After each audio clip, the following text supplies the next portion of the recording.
Hey guys, what's going on? Welcome again to my YouTube channel, Eric Broadus YouTube, and I say welcome again, guys. And I just want to bid you guys a happy Friday or happy early Saturday morning, depending on what part of the world you're in, and a good weekend. You know what I'm saying? MLK, Martin Luther King.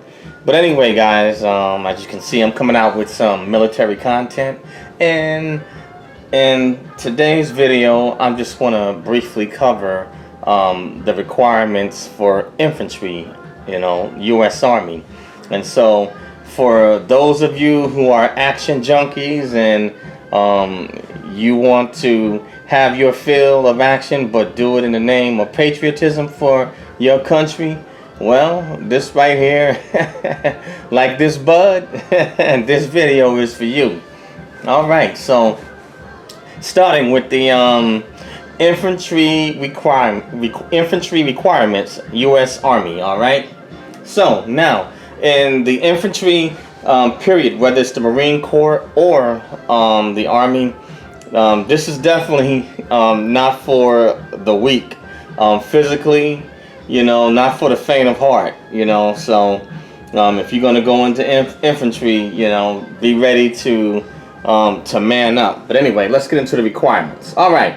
So the physical requirements for the infantry in the United States Army, number one, it's going to require a physical demands rating of very heavy, meaning that at times you're going to have to wear certain types of gear, and that is in addition to your own body weight, and some of it can be heavy. To include, you may have to have certain battery packs, or maybe certain mobile phones, like the Special Forces TACPs use to call in airstrikes, or you may have certain type of weapons that can, if they're the big guns, or they might weigh a bit more than normal, or grenade launchers. I mean, depending on what is required. But the Army does require that you have a rating of very heavy.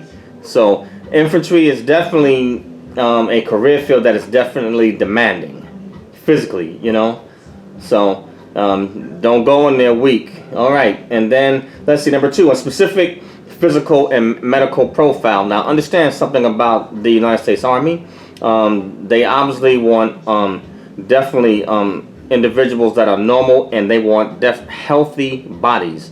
The military period will reject you. I mean, some people have been rejected. I believe at one time you should get rejected for having flat feet. And so the military very rarely accepts any certain going in with certain types of physical abnormalities, and pretty much most cases, 99% of the time, it's not. They don't take anybody with any physical abnormality. But if you have maybe like with vision or something like that, yeah, that's fine. Or maybe flat feet or different things like that. Certain career fields that may demand that you be on your feet, that may be more physically demanding, you would not be eligible for it. And the military doesn't cut any corners. They're gonna give it to you straight with no chaser. So don't take offense to it. With the military, it's going to be cut and dry. And the Army is going to be cut and dry. Either you meet the standards and the qualifications, or you don't. All right, so they are definitely looking for a specific physical and medical profile, and I can already tell you they want somebody that's healthy and strong. All right, next is color discrimination of red and green. Correctable vision, right? Of 20/20 in one eye and 2100 in the other eye. So, those are your eye vision standards. Obviously, we know 20/20 is perfect vision, but obviously they'll give you certain types of glasses or lenses, whatever like that, to wear to adjust your sight. And let's see, you have to score a minimum score on the ASVAB aptitude test for combat and formal training under the auspices of the infantry school, meaning you have to get a minimum score of a 90 on the ASVAB, in combat. So that right there is that's a pretty high score. But when they set the standard that high, what they're specifically looking for are individuals whom, according to the ASVAB scores, would be the best suitable candidates. They don't want to waste their time if your score is weak in that area. That means that you may not be the best fit for it. But if you score, pretty high in it, the military or the army is taking a guess that, okay, this candidate's a strong candidate and this career field might be the right fit for them. All right, let me keep on moving along. All right, okay, now, other physical demands for infantry soldiers include, the following, You have to be able to raise and carry persons of 160 pounds on one's back. Kind of like the firemen carry. You have to frequently prove that you can perform your duty task and any other task carrying a minimum of 65 pounds of extra weight evenly distributed over the entire body, which means that's probably, you might be wearing some type of protective gear or maybe some type of battle gear, so where it's going to be on your upper body, lower body. That may probably include maybe your helmet, and whatever other gear that you may need. So they want to be sure. So I would say, if you're going to prep for any infantry, make sure that you have a combination of good physical strength, and also make sure you have good functional strength. Now let me just go briefly into the difference between functional and the strength that you do by weights. Functional strength is more or less what you can do, how you can move body weight, like such things as calisthenics, push-ups, saying chin-ups, pull-ups, sit-ups, and even if you want to use a good example in combat, how you can wrestle, or the strength you have to move another human being is different from lifting dead weight. So you want to have a combination of both, which makes you better well-rounded, where you can actually obviously in the weight room, you can lift weights and obviously lift more than your body weight, but you also have the functional strength where you can lift and move bodies, because some people, they can be strong in the weight room, but their functional strength is weak. A good example of functional strength would be with your obviously infantry, but special forces have exceptional functional strength. Your firefighters have exceptional functional strength. They have to, because they may have to carry bodies, out of firefights. So that's just an example. So you want to have a combination of the two. All right, let's moving along. You have to be able to frequently walk, run, crawl, and climb over varying terrain for a distance up to 25 miles. So you need to be physically fit for this. Frequently give oral commands outside at distances up to 50 meters. So if you got to give an oral command and you out on the battlefield, they don't want nobody that's going to be speaking like Minnie Mouse. You got to speak where people can hear you. All right. And let's see, be able to hear. You got to be able to have good hearing. Hear oral commands outside distances up to 50 meters. If you can't hear, how you gonna respond on the battlefield? And other people and your team members could be relying on you. If you don't hear the command right, you could either wind up getting hurt or killed, and you may even cause others to get hurt or killed. So, and these just the standards. These are minimums. Occasionally be able to climb a rope distance up to 30 feet. Frequently throw 1-pound objects up to 40 meters.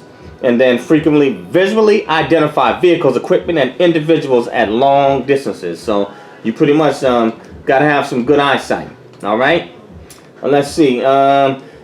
Physical and the medical profile refers to functional capacity to perform. And that is to be determined by medical personnel. And they're going to determine it in these 6 areas, And it would be physical capacity, good muscular development with the ability to perform maximum effort for indefinite periods. Basically, the ability to perform till muscle failure, for extended periods of time. So you have to have good endurance as well.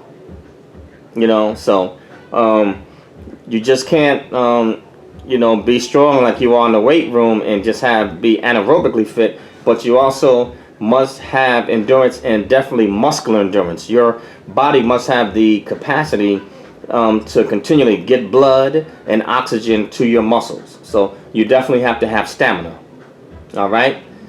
Let's see. Upper extremities. No loss or limitation of motion. No demonstrable abnormality. Means that all your body parts and everything, all your limbs, everything needs to be normal. Okay. So if you got, some type of abnormality, then this right here is not going to be the career for you. The U.S. Army will not accept you. Okay. Let's see what else. Oh, also they require you to have the ability to do hand-to-hand combat. And if you're going to be an infantry, and you get into the battlefield, you may have to engage your enemy at close quarters. So if you may run out of bullets and ammo, so how you going to deal with them? So you have to have the ability to get up close, on your enemy and do hand-to-hand combat. Got to be able to scrap and know how to use a blade. And like I said, I don't want to. I'm not going to go into this table. It's called the Flightsman's Human Performance Taxonomy. It's way too long, so I'm not going to go into that. But I might probably leave a link or something like that, so check it out for yourself. Okay. Now for the lower extremities, same thing. No demonstrable abnormality. You can't have a problem with limitation of motion. You have to have normal and full range of motion, and you got to be capable to do long marches and stand for very long periods of time. Let's see. Hearing ears. Okay. This is what they require. The audiometer average level of 6 readings. Okay, 3 per ear at 500, 1,000, and 2,000 hertz. Not more than 30 decibels. All right.